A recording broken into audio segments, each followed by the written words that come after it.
What's up, everybody? Today I'm about to be reviewing Jack Frost 2. So, this movie takes place 1 year after the events of the first movie, and it follows the sheriff from the first movie, Sam.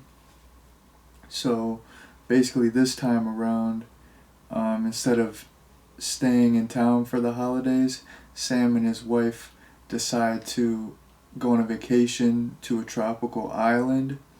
And during the same time, um,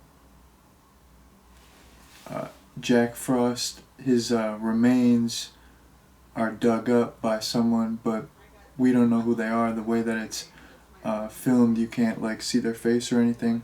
But anyways, Jack Frost's remains are sent to a lab, and all these scientists are like, conducting experiments on it. And basically, one of the scientists leaves a coffee cup, and then this like custodian comes in and he's like cleaning the place, and he bumps into the coffee cup, and that falls into Jack Frost's remains, and that's like what like reanimates him. He like comes back as a liquid, and he kills the custodian. So the fact that he's a liquid, because in the first one he can like change his form, he can turn from like from water to ice to snow. But anyways, since Sam and his wife are going to this tropical island, the whole fact that he like comes back as a liquid first, that's how he travels like across the ocean to get to the tropical island. The first time we see him like coming up on the island is there's these two guys on a raft, and they're like fighting over a carrot because that's like their last food left, and he kills them, and that's how he gets the carrot nose. And yeah, once he gets to the island, some of the first he starts killing people right away. Some of the first kills are actually like some of the best ones. I mean, a lot of them are pretty good. They're like pretty darn creative, pretty darn fun. Um, a couple of the first ones on the island are these like, there's this like group of three girls, and one of the ways that he kills one of the girls is he like turns into like a giant snow anvil, and he just like falls on her, and then you see like all her like limbs are all like smashed under the anvil. And then this other girl, he like gets these like tongs, like barbecue tongs, and like gouges her in both of her eyeballs with it. And like the whole time he's like joking, making all these like barbecue jokes. Like honestly, like the whole like Jack Frost character is pretty funny. Like whenever he's killing people, he's like saying little like quips and jokes and one-liners. But yeah, those two kills like for pretty early in the movie, right off the bat, kind of like set the tone. I'm like, okay, like this is pretty fun so far. Because I mean, with these movies, like that's the whole point. It's just supposed to be like a fun. It's like a fun, silly movie. It's just supposed to be a fun time. I mean, it's like, it's ridiculous. It's like a killer snowman. He's cracking jokes. It's just it's a fun time. You can't really take it seriously. I don't think. I mean, the movie doesn't take itself seriously, which is, I mean, you wouldn't expect it to. So yeah, it's all good. It's a fun time right off the bat. Um, yeah, but then once these people are killed, then the people that are running the resort, they like find the bodies, and they're trying to cover it up, and Sam's already on edge, but then he finds out that you know there's a couple dead bodies, and he of course thinks it's Jack Frost. um, a little bit later, I'm like jumping all around the place, but whatever, what are you gonna do? But a little bit later, there's like another. This is like those two kills that I mentioned are like some of my favorites, but then there's this other sequence that I really like, because there's this like photographer and this model, and for some reason, this model, she's just like putting like ice on her like nipples and stuff, and then Jack Frost turns like into the ice cube, and it's like POV of him inside her bra. It's really funny.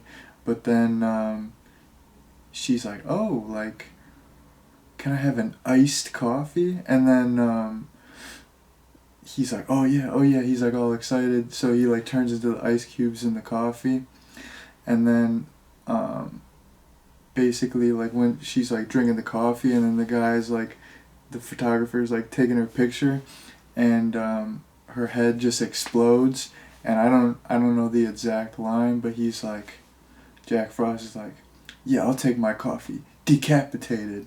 I thought that was pretty funny. And then he proceeds to kill the photographer, and the way it's filmed, like the photos are coming out of the camera, and it's like in a sequence, like as he's getting killed, and you see like yeah, like he's getting all bloody and blah blah blah. So I thought that was pretty creative how that was filmed, but that whole sequence I thought was hilarious and really cool. But anyways, back to the story. So yeah, like towards the beginning of the movie, these people are dying, but they don't really know who's to blame, like they can't, there's no evidence, but later on, Jack Frost comes through and like turns the entire island like snowy, and I mean it's a tropical island, so of course everyone's super suspicious then, and he actually comes back, and after he comes back, so in the first movie, like his whole weakness is antifreeze, but it doesn't work on him this time, and it's a tropical island, so they're like, how are we gonna find antifreeze? So what they do is one of the guys who works at the resort, they like get this like coolant and stuff, and they put it all in this pool, and they like try to like Sam the sheriff is like uses himself as bait and lures Jack Frost, and Jack Frost gets all messed up in this pool. He doesn't die, but he gets all like melted and blah blah blah, and then like a little like snowball comes off his body.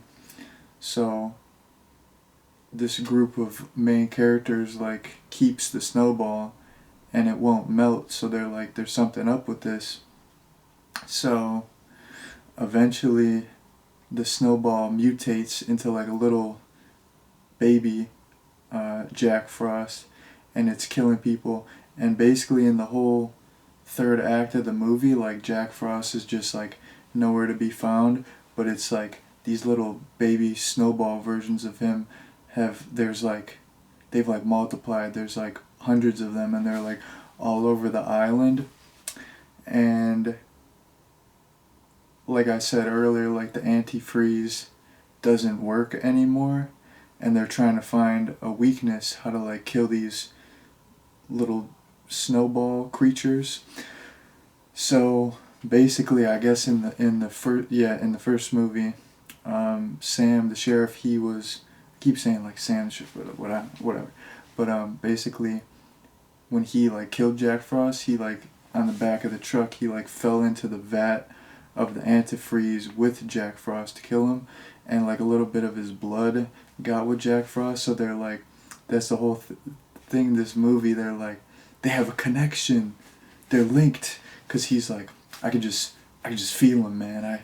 I know he's here. I have a connection with him. So basically, he's allergic to bananas. So there's like this like mixed drink that has banana in it, and the sheriff's wife like throws it on one of these snowball creatures, and it like kills it. It actually works. And then they're like, oh, maybe it was alcohol. They're like, no, it was bananas, because Sam's allergic to bananas. So they figure out that the weakness of the little snowball creatures in Jack Frost is bananas, because of this like link that he shares with Sam. So I thought that was kind of a funny weakness, like, cause like I said, like this movie doesn't really take itself seriously, so I just thought like, oh, that's like ridiculous. That's like makes sense for this, you know. Like I was like laughing. I was like, the weakness is bananas. Like it was just so ridiculous. But it was kind of fun. But anyways, they're taking down all the little baby snowmen, and like I said, Jack Frost is like in the third act. He's like not there for a while, but then he finds one of these little snowball baby creatures dead, and he's like mad. So like he comes through and tries to get revenge himself, and basically he's trying to get Sam's wife, and he like turns himself into this box, like these snow walls, and it's like a trap where like she's enclosed in these like snow walls, and he gets like spikes on all the walls, and he's trying to like, it like keeps getting tighter and tighter and like closer. It's like a saw trap, man. It's crazy. I thought that was pretty creative, but she didn't die, but it's like you think maybe for a second she's gonna die. But anyways, yeah, Sam just like shoots him with a banana, and then he explodes, and then he's like, there's like all this foam everywhere. Maybe it's supposed to be snow, or maybe it's supposed to be foam. I don't know, but you think like his wife's dead for a second, but then he finds her, and it's a little like happy ending situation. So yeah, that's pretty much it. I think this movie was a fun time. If you're looking for like a nice holiday slasher to watch around Christmas time, I think it's a fun time. I mean, don't go in thinking it's, you know, gonna be like the best movie ever, but I mean, if you're looking for like a fun, funny holiday slasher, like on some like something similar to like Silent Night, Deadly Night 2, I would say, I mean, this isn't as iconic as that, but this is definitely a fun time, and I would definitely recommend watching it around the holiday season. But anyways, that's all I have to say about Jack Frost 2. Thank you for watching. Peace out.